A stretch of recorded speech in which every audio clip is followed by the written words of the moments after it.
Morning. कल हम लोगों ने पढ़ा था कंटिन्यूअस डिस्ट्रीब्यूशन ऑफ चार्ज। आज हम पढ़ेंगे गॉस लॉ, गॉस थ्योरम।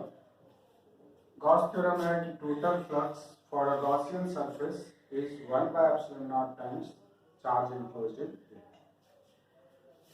यहाँ पर एक टर्म हमने यूज किया गॉसियन सरफेस। हमसे कहा गया कि जो टोटल फ्लक्स होगा गॉसियन सरफेस के लिए वो कितना होगा, charge divided by epsilon naught, that is flux is equal to Q over epsilon naught. पीछे जब हमने फ्लक्स पढ़ा था, फ्लक्स का डेफिनेशन पढ़ा था, तो हमने किया था कि E dot ds electric field intensity area vector integration is equals to q over epsilon naught. This is Gaussian Gauss theorem. अब यहाँ पे हम बात कर रहे हैं गॉसियन सरफेस की। गॉसियन सरफेस क्या होगा? Any closed surface. Gaussian surface क्या होगा? Any closed surface contain some charge। Close surface का मतलब क्या हुआ? जैसे मान लो ये एक स्फीयर है, मान लो ये एक क्यूब है, क्यूबॉइड है, ये सब सारे क्या हुए? Gaussian surface, complete close surface, ठीक है ना। कंटेन सम चार्ज, इसके अंदर कुछ न कुछ चार्ज होना चाहिए, तो उसे हम गॉसियन सरफेस कहेंगे। तो अगर कोई भी, जैसे मान लो कि हमसे कहा गया कि ये एक स्फीयर है और इस स्फीयर में चार्ज है 10 माइक्रोकूलम का, तो इसके लिए फ्लक्स निकालने की बात अगर होती है तो फाई इक्वल टू कितना हो जाएगा? 10 माइक्रोकूलम ओवर एप्सिलॉन नॉट। अब फ्लक्स का यूनिट क्या होगा? न्यूटन पर कूलम पर मीटर स्क्वायर, तो न्यूटन मीटर स्क्वायर पर कूलम, ठीक है। सपोज करो हमसे कहता है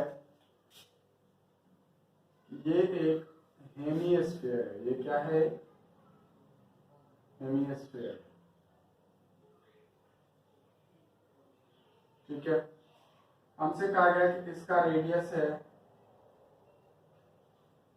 5 सेंटीमीटर, ठीक है। हमसे कहा गया कि इसके सेंटर से 3 सेंटीमीटर के डिस्टेंस पे एक चार्ज है Q, तो इसके लिए फ्लक्स कितना होगा? अब ये हेमिस्फीयर है तो ये कंप्लीट क्लोज तो है नहीं, तो अगर फ्लक्स निकालना है, ध्यान दो कि जो चार्ज का डिस्टेंस है सेंटर से वो कितना है? 3 सेंटीमीटर, और स्फीयर का रेडियस कितना है? 5 सेंटीमीटर। दैट मीन्स इस हेमिस्फीयर को अगर हम क्लोज्ड बनाए तो ये क्या बनेगा? एक कंप्लीट स्फीयर बन जाएगा। रेडियस क्या होगा स्फीयर का? 5 सेंटीमीटर। ये डिस्टेंस 5 से कम है, इसका मतलब ये चार्ज इस स्फीयर के अंदर आएगा, ठीक है ना। आपने क्या कहा है? चार्ज इनक्लोज्ड यूनिट, तो चार्ज इसके अंदर आएगा। तो इस कंडीशन में अब according to Gauss theorem phi equal to कितना हो जाएगा? क्यू ओवर एप्सिलॉन नॉट,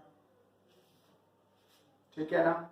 लेकिन ये तो पूरे स्फीयर के लिए हुआ, बात किसकी की जा रही है? हेमिस्फीयर की। तो कितना हो जाएगा फ्लक्स? Q upon 2 epsilon. बात समझ में आ रही है?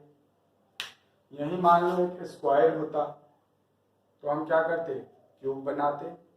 क्यूब बनाते तो क्यूब के पास 6 फेस होता, हमें निकालना था एक स्क्वायर के लिए, दैट इज एक फेस के लिए, तो उस कंडीशन में क्या हो जाता? Q ओवर 6 एप्सिलॉन नॉट, ठीक है नहीं।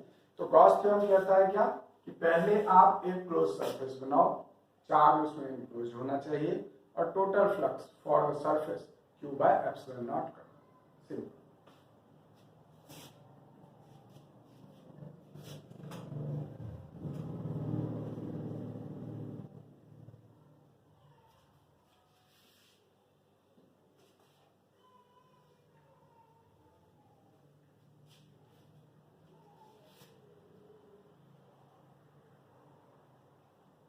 अब कई जगह हम इसका यूज करते हैं, यूज ऑफ गॉस थ्योरम। अब इसका जैसे यूज करते हैं, मान लो हमसे कहा गया कि ये एक इनफाइनाइट लेंथ का लाइन ऑफ चार्ज है,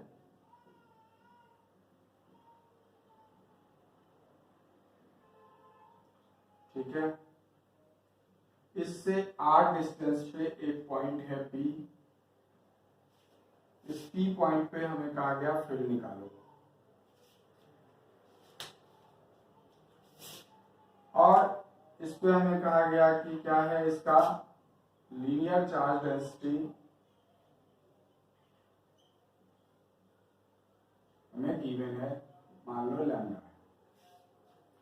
अब हमसे कहा गया कि क्या करो आप इस P पॉइंट पे फील्ड निकालो, तो P पॉइंट पे फील्ड निकालो तो गॉस थ्योरम यूज करने के लिए क्या होना चाहिए, क्लोज सरफेस, दैट इज ये जो चार्ज है, ये चार्ज क्या हो जाए, सराउंड हो जाए एक सरफेस से।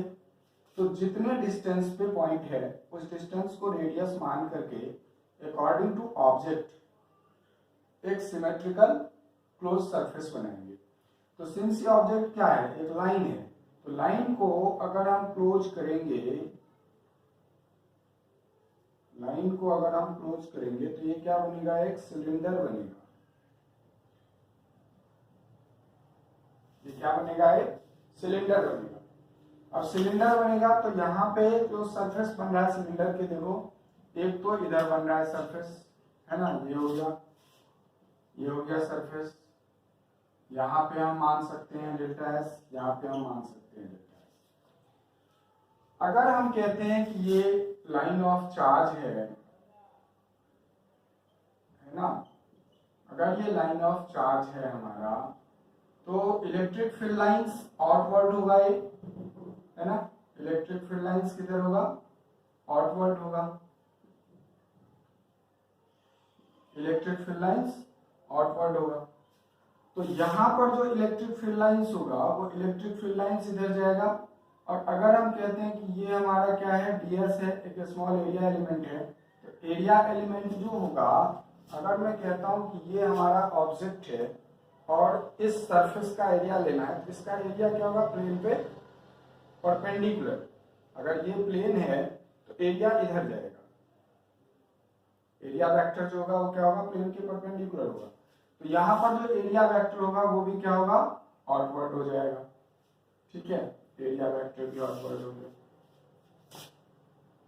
यहाँ पर क्या होगा कि फील्ड लाइन तो इधर है और इसका एरिया वेक्टर, अब जैसे ये रखा हुआ है, सपोज करो कि ये सिलिंड्रिकल शेप होगा, वैसे तो ये क्यूबॉइडल है, मान लो ये सिलिंड्रिकल है, तो ये एक सरफेस हो गया, और इस सरफेस की हम बात करें, इस तरफ फील्ड तो इधर जा रहा है, फील्ड किधर जा रहा है, फील्ड ये जा रहा है ना, बट एरिया वेक्टर इस सरफेस के लिए किधर जाएगा, ऊपर। तो दोनों के बीच एंगल कितना बन जाएगा, 90 डिग्री। तो यहाँ पर एरिया वेक्टर किधर जाएगा, ऊपर, दोनों के बीच एंगल कितना बन जाएगा, 90 डिग्री, ठीक है जी। तो अगर हम इस चीज को देखते हैं तो according to Gauss theorem E dot ds equal to कितना, Q ओवर एप्सिलॉन नॉट। अब E डॉट ds क्या हो जाएगा, E ds cos theta, theta कितना है, 0 डिग्री, यहाँ थीटा कितना है, 90, तो ये तो 0 हो जाएगा।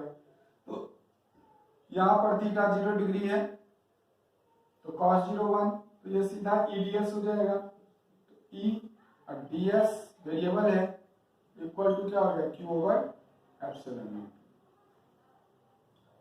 E equal to E into, अब जब एरिया वेक्टर को इंटीग्रेट करेंगे, एरिया को इंटीग्रेट करेंगे, तो सिलेंडर का जो सरफेस एरिया होगा वो कितना होगा, सिलेंडर का एरिया कितना होगा, 2 pi R L.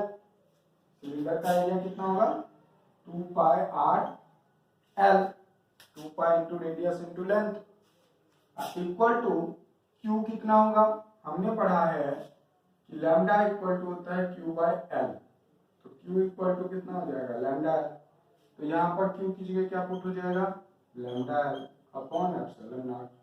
E equal to कितना हो जाएगा, lambda L upon 2 pi R L epsilon naught, L cancel हो जाएगा तो इलेक्ट्रिक फील्ड इंटेंसिटी कितना हो गया, lambda upon 2 pi epsilon not.